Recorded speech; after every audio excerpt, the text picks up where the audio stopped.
Welcome back to CryptosRus. I'm George.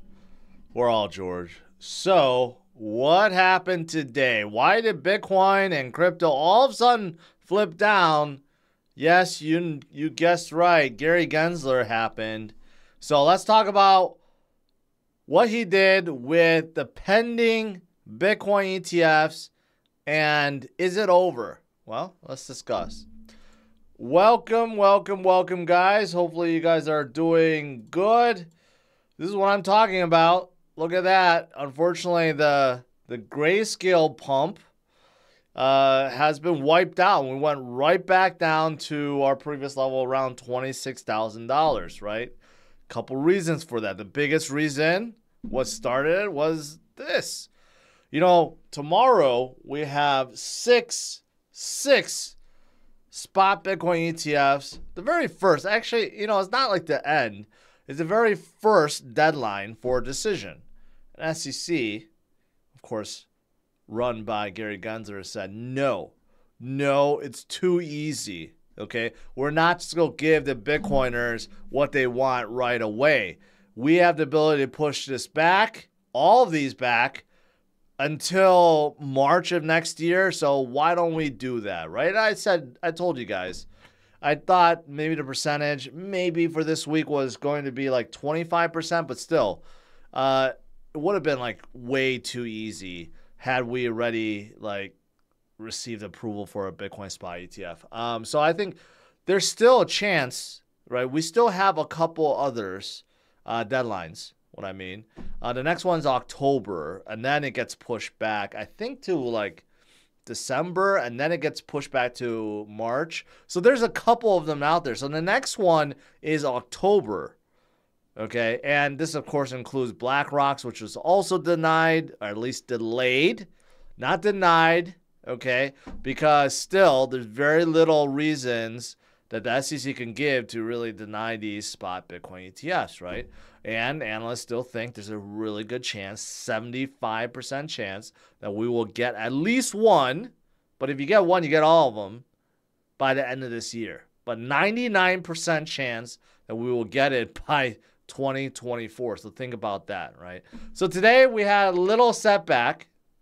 Okay, obviously Gary not liking his chances right now. He lost against Grayscale, lost against Ripple, right? They're not feeling good, but they're not going to make it that easy either. They still have the ability to deny and delay, right? And what they're doing is delaying as much as possible until they cannot delay anymore, right? So obviously that happened. And then what else happened is too many people put on longs, leverage longs. I mean, this happens every single time. Too many people thought that this event was going to happen, right? Threw on all these 20, 50, 100x leverage. And unfortunately, when things start coming down, guess what? Boom. You have massive liquidations, $100 million worth. And those are the reasons why Bitcoin went right back down to 26,000, because too many greedy people decided to leverage, thought that, hey, it was worth the risk, right? No risk, no reward, so to speak, but they just went too leveraged, right? Too long, basically. So unfortunately, that's what happened. You know, nothing really changed. Did the fundamentals of Bitcoin change? Did the technicals change? Right? The great halving event that's going to be coming up, did that change? Did that schedule get moved? No, nothing changed. The only thing that changed is we did not get approval of spot Bitcoin ETFs. It's been delayed and it's being pushed forward. That's it. That's really it. So does that mean it's still time to dollar cost average DCA? Yes. Even Forbes, one of their senior contributors, says, yes, this is the time to be DCA. And I've been saying this all along. There's never actually a bad time to DCA. You really just set it on schedule and forget about it, right? That's the true way to really take emotions out of it, take trading out of it. You just set a schedule, set and forget about it, and keep accumulating over time, right? But there's other ways to dollar cost average. Obviously, when there are dips, great times to be buying, right? But the time is to accumulate right now, to DCA. So think of it as a gift. While we are still low, it's a gift for you to pick up more, because one day it won't be so cheap. And you're going to regret not picking up more when you had the opportunity, right? So time to DCA has not changed. Still, great time. Great time. And speaking of DCA, Grayscale, because of this massive win against SEC, GBTC has gone up quite a lot, 137% since December. That even outperforms Bitcoin. They had a huge negative premium, and that has shrunk a lot recently. So those of you guys that's been DCing into Grayscale Bitcoin Trust, at least their shares have, got rewarded 137%. And we'll probably keep on continuing. And I do think this Grayscale Bitcoin Trust will eventually get converted to a Bitcoin spot ETF, because it holds 635,000 Bitcoins within, right? So why not? Why not, right? So, yeah, that's the power of DCA. Non-zero addresses still skyrocketing. All-time high, once again, 48,360,000. Doesn't change.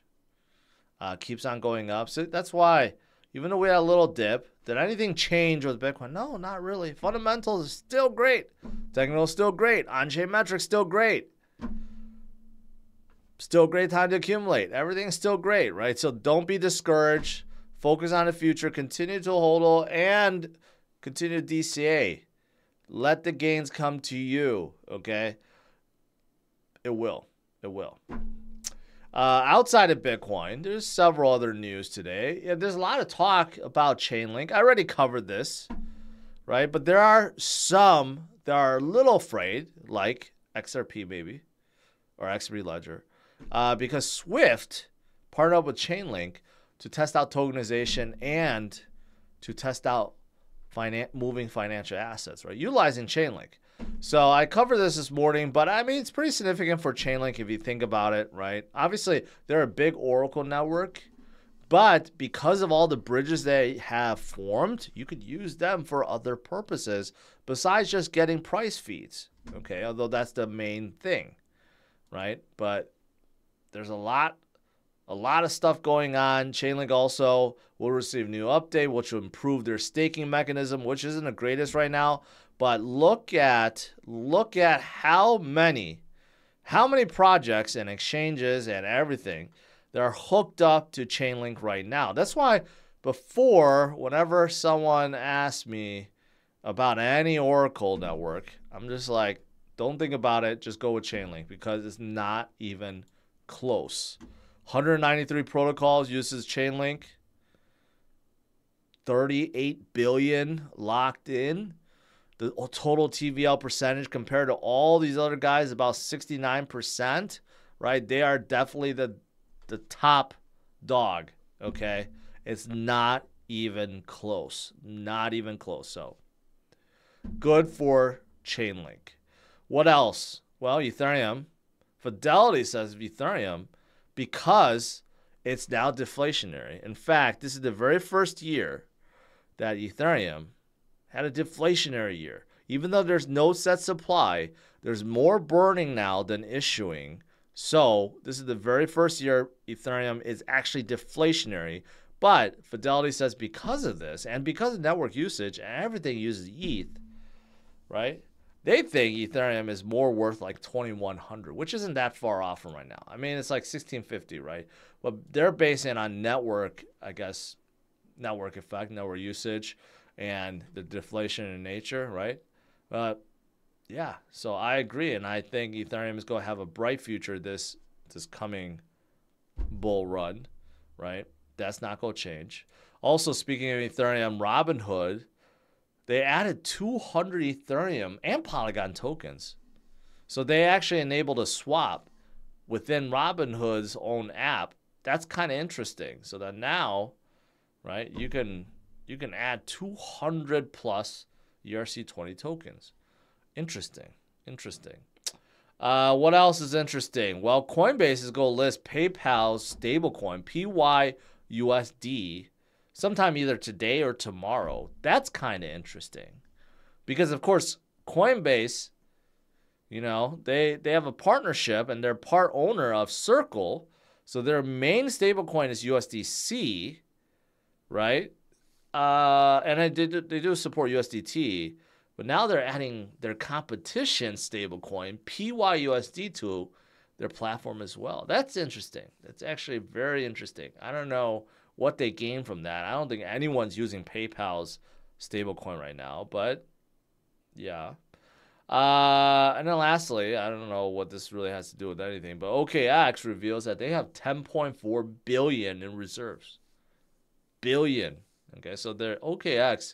You know, a lot of people sleep on OKX, but they are absolutely huge. They are very, very, very big, right? So they have committed to releasing monthly digital asset proof of reserves audits. This was very hot. Proof of reserve audits. After FTX collapse, Binance and everyone on crypto.com, everyone started doing it. No one really talks about it anymore. KuCoin did it at the time and stuff. You know, just to prove that they have enough assets and reserves, which is good. Just thought I'd bring that up there. All right. That is pretty much it. Let's do some Q&A.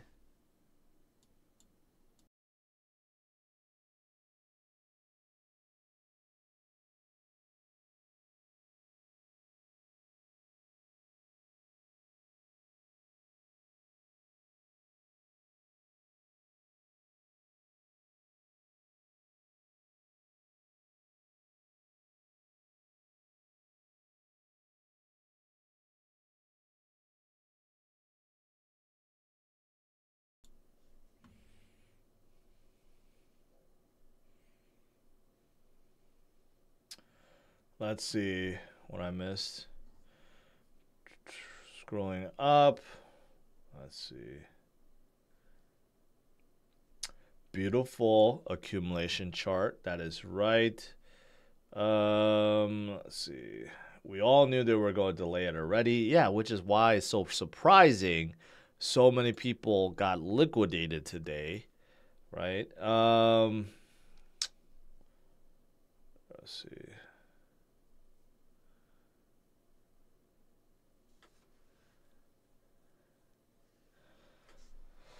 Will stop Sun versus Guru. I lost 40 million on a long.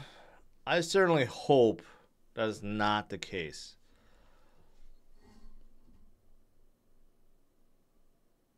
That is just crazy money. Sweet, keep those prices low. Time to buy more.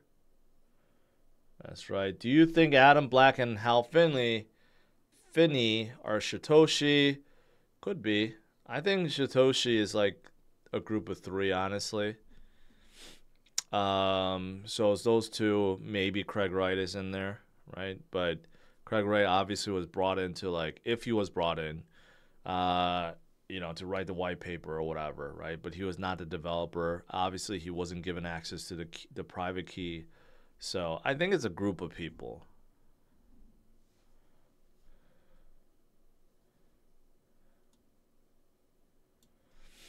Full moon tonight. Good time, DC. Is it really? Let me bust out my full moon chart or indicator. Oh, it is. That also may be why we went down, because full moons tend to bring out a lot of volatility.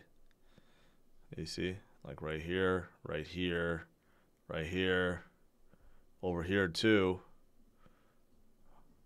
Yeah, that was no good right there. That was a big one.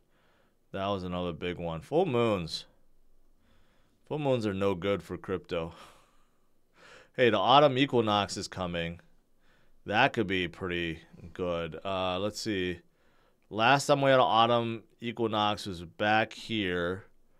Wasn't the greatest. We trended upwards until we had a big drop.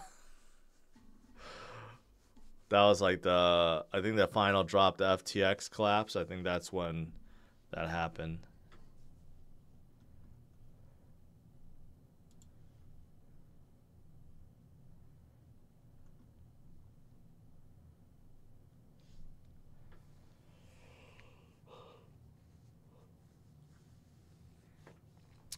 September is a bearish month, has been ever since BTC was created. Let's see if that's true. Let's see if that's true. Let's zoom out here. Okay. This is last September. Not really. Going into October, I mean, there was not a whole lot of movement there. Let's go back to September here. A little bit down. This was a little bit down 2021, but then afterwards we had a huge upwards, and then it stopped. So I don't know. Last September nothing happened, so I don't know if that's actually true or not. I mean, this was last September in 2022. Not a whole lot happened, so I don't know if that's true. Hi, in Canada, Tether USD is banned on Coinbase. Well, then you have to settle with USDC. Neo is really pushing for devs and marketing, comeback for the old giant. Maybe. I really have not heard one peep from anyone about Neo. Would you accumulate more Arbitrum or Sol right now? Ooh, that's a tough one. I like both. If I had to choose, probably Arbitrum more than Sol, but I think Sol's also good pickup. Let's see. With a dip today, I DCA'd into my second Bitcoin, according to Ed. Congratulations. That's pretty good. 1 is a big accomplishment. 2, even better.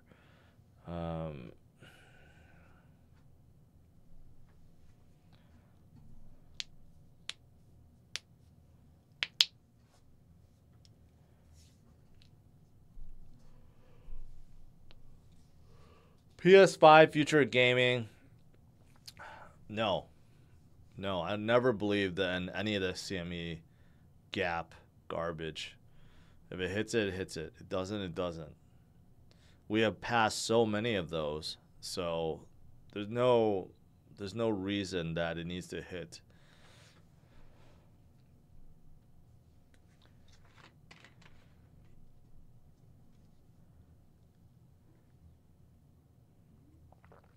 If you had 2K, would you put it in Near, Flux, or Cadena? Out of the 3, I would probably, in order, I like Flux, I like Near, and Cadena I'm neutral. So I would probably split between Near and Flux.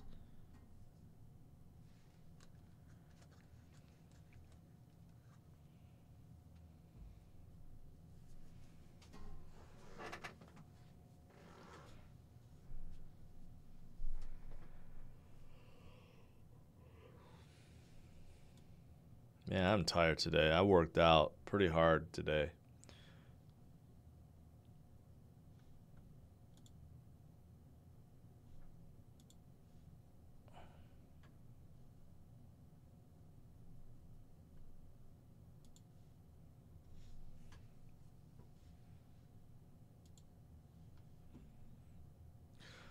Delayed. This 2023 year reminds me of 2019. Yeah. But 2019 was much worse. If you lived through 2019, you know. When Bitcoin is hovering between 4, 5, 6,000 and stood there for months upon months, yeah, it was bad. It was bad. Sentiment was much, much, much worse than now. But it does feel like it's a little boring, right? Yes. Any car reviews? Not really. I don't have the next one yet. I decided to take a break. Is the crypto gem going to be on Prime? Yes, but I think it's Prime of Europe. I looked at, if you're in the US, you could see the next crypto gem on DirecTV, also on Xfinity and Cox. And then there's an app that'll be on that allows you to stream and download, and you can watch that anytime, anywhere from around the globe. I'm trying to find out a specific time it's going to show. It will be September 7th, but I don't know like if it's like 7 p.m. or 8 p.m. or whatever. I'm trying to figure that out. But next week, I'm going to get all the details and start promoting every day and let you guys know that the show is coming up and when to tune in. If you had 7K of dry powder, how would you sparse it out between BTC, ADA, and alts? Well, you know, 50, 25, 25 rule. That has not changed. 50% in Bitcoin, 50% in big caps, and you could consider Cardano a big cap, or Ethereum, or Solana. You know, these are big caps. And then 50%, I mean 25% in mid to small caps, right? So you choose how you want to fill that.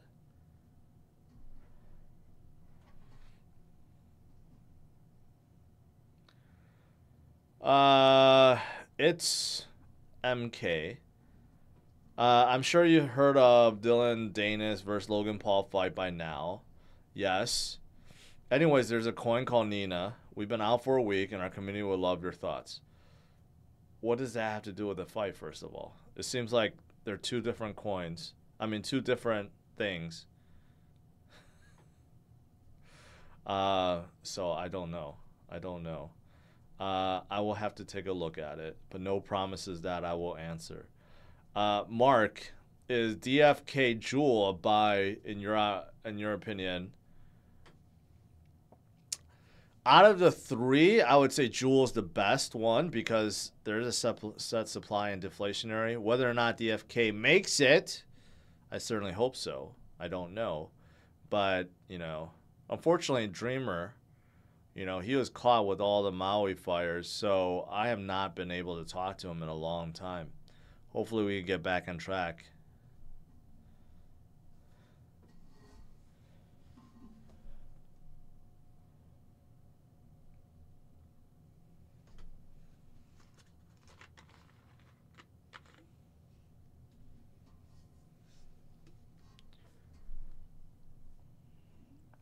Do you have lights for your under the quartz countertop? It's under the cabinets. Yes, there'll be lights under the cabinets.